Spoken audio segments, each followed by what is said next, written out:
Here's my take.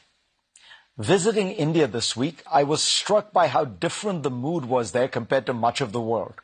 While people in the United States and Europe are worried about inflation and a possible recession, Indians are excited about the future.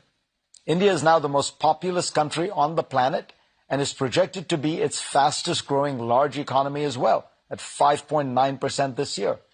Prime Minister Narendra Modi said recently, India's time has arrived. My worry is that I've seen this movie before. I remember going to the World Economic Forum in Davos in 2006 and being bombarded with billboards plastered all over the small Swiss town saying, "Incredible India," proclaiming it to be the world's fastest growing free market democracy. In fact, those years, India was growing even faster than now, at more than 9%.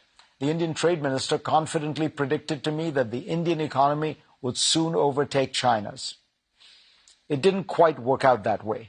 After a few years, growth petered out, economic reforms stalled, and many foreign businesses that had entered the country with great enthusiasm were disappointed. Some left altogether. As for beating China, despite its slowdown, the Chinese economy today is about 5 times the size of the Indian economy. And yet I came away from the trip bullish about India. While the enthusiasm in the mid-2000s did not fully translate, the country did continue to make progress. It has been the second fastest growing large economy after China for 20 years. But in recent years, it has been able to accelerate growth because of a series of revolutions. The first was the Aadhaar revolution, giving every Indian a unique 12-digit ID that is verified by fingerprints or an iris scan. It sounds simple, but it is, in Nobel laureate Paul Romer's words, the most sophisticated ID program in the world. Today, 99.9% of adult Indians have a digital ID that can be used to verify instantly who they are and thus set up a bank account in minutes. Literally, I've seen this done. Or it can be used to transfer government payments to recipients directly and with little skimming or corruption. Aadhaar enrollment is open to all and free, but its most distinctive feature is that it is publicly owned and operated. Unlike in the West, where digital platforms like Google or Facebook are private monopolies that can share your data to make a profit.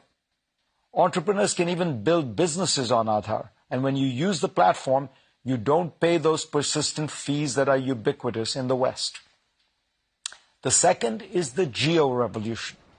Mukesh Ambani, India's biggest and most ambitious business leader, made a staggering $46 billion bet that by offering very cheap phones and data packages, he could get most Indians on the internet. It worked.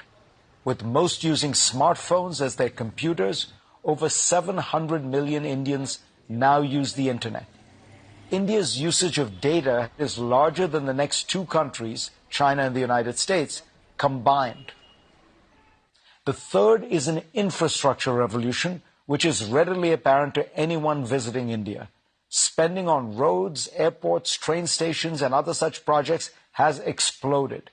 Government capital spending, CapEx, has risen 5-fold since fiscal year 2014. The average construction of national highways has roughly doubled, as have seaport capacity and the number of airports.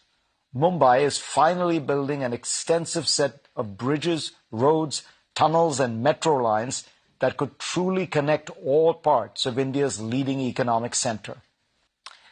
These 3 revolutions could this time truly transform India, but they can do so best by helping in the country's greatest challenge, bringing in hundreds of millions of Indians who are still on the margins economically, socially, and politically.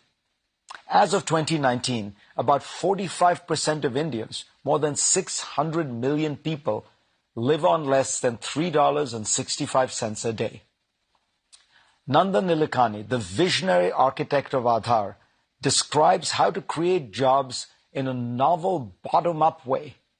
Rather than the Chinese-style top-down approach of building 100 new factories that employ tens of thousands of workers, he envisions using Aadhaar to get loans to the millions of small businesses scattered throughout the country. He said to me, if 10 million small businesses get loans that let them each hire 2 more people, that's 20 million new jobs. The even larger challenge of inclusivity is around India's women, who are still pressured in various ways not to work outside the house. Female labor force participation in India is low and stunningly has been falling over the last 2 decades, from around 30% to 23%. Of the G20 countries, not even Saudi Arabia's is lower.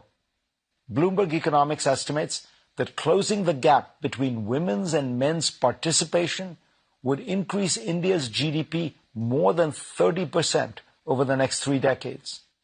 A focus on inclusivity would also transform India's religious tensions, bringing into the fold India's Muslims, roughly 200 million people, a seventh of the country, who face persistent persecution. It would also be in character for a country that is open, pluralistic, and a democracy, where the majority of the population are Hindus, a religion almost defined by its pluralism and tolerance. India has the potential to be admired not just for the quantity of its growth, but also the quality of its values. And that would truly be an incredible India.